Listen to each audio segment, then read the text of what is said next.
오늘도 클릭해주셔서 감사합니다. 구독과 좋아요 부탁드립니다.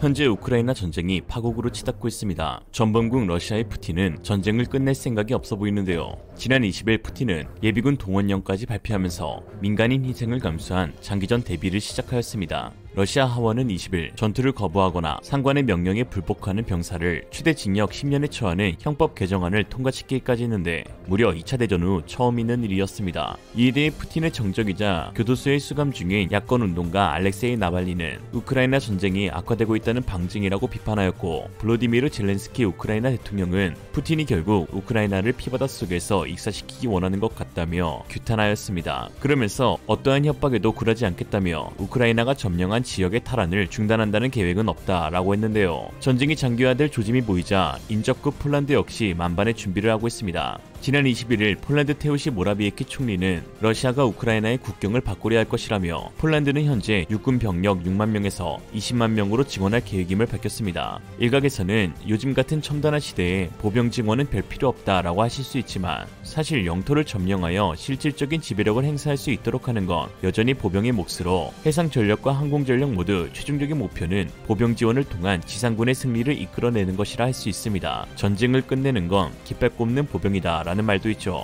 실제로 이번 전쟁에서도 보병의 활약에 따라 전장의 양상이 바뀌기도 했는데요. 우크라이나 군이 방어에 성공하고 반대로 러시아는 원래의 목표를 달성하는 데 크게 실패한 원인도 보병 때문이라고 볼 수 있습니다. 당장 대전차 미사일이 있어도 그걸 쓰는 것은 보병인데요. 지난 20일 의욕을 잃은 러시아 군인들은 탱크를 놓고 주랭랑 치다 적발되었는데 최신형 주력 탱크인 T-90M을 두고 도망갔습니다. 우크라이나 국방부는 공식 트위터 계정을 통해 완벽한 상태의 T-90M 탱크를 두고 도망갔다며 한 대당 가격이 약 63억 원에 달하며 러시아군도 100대 정도만 보유하고 있다고 하였습니다. 즉 이처럼 전차와 보병 전투차가 있다 한들 그것들이 살아남아 제대로 전력으로 활용되려면 결국 기계와 보병이 똑바로 역할을 다 해야 한다는 것이죠. 이런 상황 가운데 최근 폴란드 육군 보병들의 전력이 수배로 향상될 수 있다는 분석이 나와 화제가 되고 있습니다. 그리고 그 원인이 바로 한국산 총기에 있다고 하는데요. 지난 5월 폴란드는 아직 한국과의 대규모 방산 계약이 체결되기 전 한국 측에 K4 고속유탄 기관총의 수출 여부에 대해 문의한 적이 있었습니다.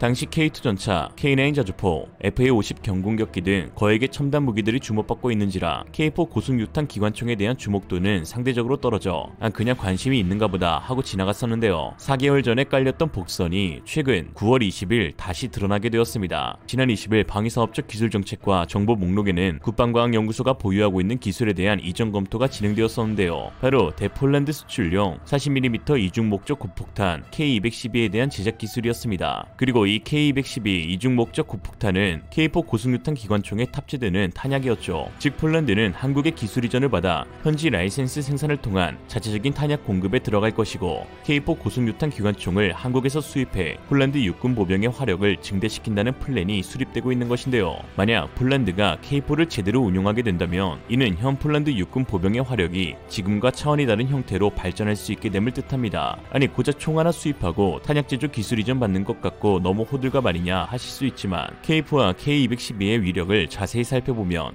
어느 정도 공감하실 텐데요. 공포스러운 화력을 지닌 K4 고속유탄 기관총은 이름에서부터 유추할 수 있듯 고속으로 유탄을 발사하는 총기입니다. 그니까 유탄이 뭔데? 라고 말하신다면 쉽게 수류탄을 떠올리시면 됩니다. 수류탄은 손으로 던지는 유탄인데요. 탄착점 주변 15m의 인명을 앗아갈 수 있는 수류탄은 누구나 그 위력을 알 만큼 강력하면서도 무서운 무기체계이죠. 만약 수류탄이 하늘에서 비오듯이 쏟아진다면 어떨까요? 상상할 수 없는 공포와 두려움이 전장을 휩쓸 것입니다. 그런 수류탄의 파괴력을 가진 40mm 유탄을 초당 최대 6발씩 분당 350발씩 쏟아내는 우리 군의 무기체계가 바로 K4 고속유탄 기관총입니다. 탄약 한 발 한 발이 수류탄과 비슷한 살상력을 가지고 있는 K4 고속유탄 기관총은 일정 지역에 대한 제한 및 살상을 목적으로 개발되었습니다. 즉 사람이 아닌 지역을 대상 사격하는 것으로 넓은 지역을 단숨에 초토화시킬 수 있습니다. 참 빼먹지 말아야 할 것이 그냥 유탄 기관총이 아닌 고속 유탄 기관총으로 총구 속도는 240m/s에 달하고 2000m 거리에서 5cm의 두께의 철판을 뚫고 지나갈 수 있는 관통력까지 보유하고 있습니다. 장갑차의 방호력 정도는 무리 없이 파괴할 수 있으며 전차들은 총들은 전투 능력 감소 또는 기동불능 상황까지 만들어낼 수 있습니다. 사실상 총이라기보다 포에 가까운 파괴력인데요. 총과 포를 나눌 때에 보통 구경 20mm를 기준으로 삼는데 20mm 미만은 총, 20mm 이상은 포로 나누는 것이 일반적이죠. 그런데 K4는 40mm 폭탄을 연발로 사격할 수 있고 직사화기로 만들어졌지만 받침대를 장착하여 박격포처럼 곡사화기로도 사용이 가능합니다. 즉 단 한정으로 보병 한 개 중대와 맞먹는 위력을 가졌다고 할 수 있죠.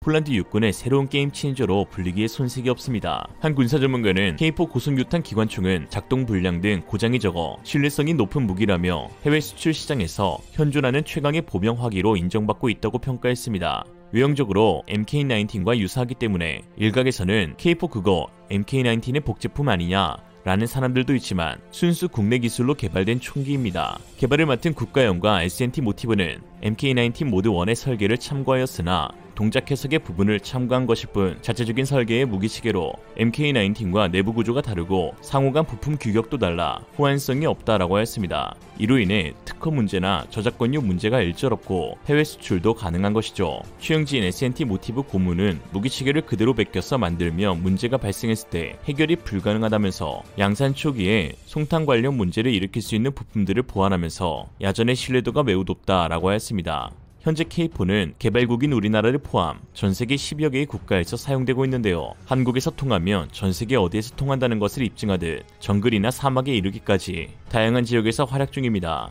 이라크, 리비아, 멕시코, 싱가포르 등 해외군이 도입한 수량이 우리 군이 도입한 수량보다 훨씬 많습니다. 현재 우리 군과 S&T 모티브는 K4의 미래에 대한 또 한 번의 성능 개량을 추진하고 있는데요. 미래 우리 군의 고속유탄 기관총은 첨단 탄소 소재를 접목해 지금의 K4보다 뛰어난 경량화와 높은 내구성을 지니며 여기에 첨단 사격 통제 시스템까지 장착해 명중률과 전투력이 더욱 향상될 예정입니다. S&T 모티브는 지난해 차기 고속유탄 기관총을 개발하기 위한 기술 수준 분석이 완료됐다며 이미 미국의 MK47 수준의 무기를 만들어낼 기술은 보유하고 있고 우리 군의 K4 버전2는 세계 최고의 성능을 지니게 될 것이라고 했습니다. 폴란드가 한국의 탄약 기술 이전을 받고 동유럽 최고의 화력 강국으로 발돋움하려는 가운데 러시아에서는 심각한 탄약 고갈 현상으로 인해 이제 북한산 탄약까지 보급받고 있는 것으로 드러났습니다. 지난 5일 뉴욕타임스는 러시아가 최근 북한으로부터 우크라이나 전쟁에 사용할 포탄을 구매하고 있다고 보도하며 서방 제재로 공급망에 심각한 제한을 받고 있는 러시아가 군수 물자를 위해 왕따 국가들의 눈을 돌리고 있다라고 전했습니다.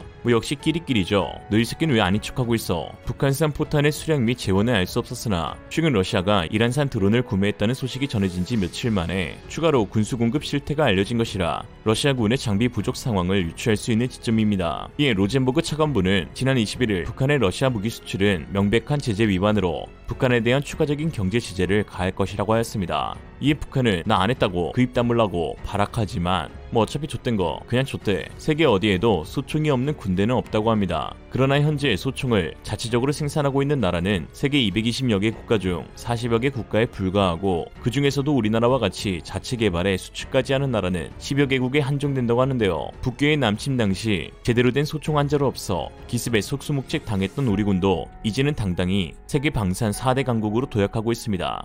박문선 S&T 모티브 전문은 지난 과거를 회상하면서 국제적으로 통용되던 제 별명이 카피맨이었었던 적이 있었다라며 국제방위산업 박람회에 가면 미국이나 유럽 업체 사람들이 저를 알아보고는 농담 반 진담 반으로 자기들 부스에는 오지 말라며 헤이 카피맨 노 카탈로그 라고 너스레를 떨었다. 그러나 나중에 그들이 우리가 자체 개발한 기관총의 기능 중 링크 탄통이 아니라 탄창도 사용하도록 병행 설계한 것을 슬그머니 따라하기 시작해 그 이후로는 제가 그들에게 육카피맨이라고 놀리고 있다 라고 하였죠. 국산 총기의 산실 부산 조병청이 건립될 당시 1973년 요산 김정한 선생은 기념 비문에 이렇게 새겼다고 합니다. 국방은 한나라의 존립을 보장하는 최대의 요건. 방비를 등한히해 외적의 침략을 받았던 치욕스러운 역사는 다시는 되풀이 말자. 여기 자주국방을 다짐하는 무기 생산의 터전을 마련했다. 우람한 가동소리는 조국의 영원한 안정과 자유를 굳건히 보장하리라. 한국의 진정한 영웅들은 밤낮으로 땀 흘리며 자주국방의 기틀을 닦았던 기술 연구진들과 무거운 총기에 도수음반이 잦아 최악의 보직이라 불렸음에도 끝까지 임무 수행을 완료한 화기중대 부원들 및 모든 국군 장병들, 이들이야말로 반박시 발포의 나라 대한민국의 영웅이 아닐까 합니다.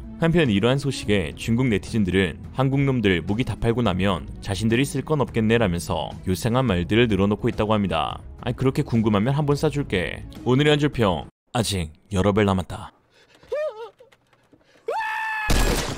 이상으로 리얼리즘이었습니다. 여러분의 생각은 어떠신가요? 현명하고 지혜로운 여러분의 의견을 지금 댓글에 남겨주세요. 감사합니다.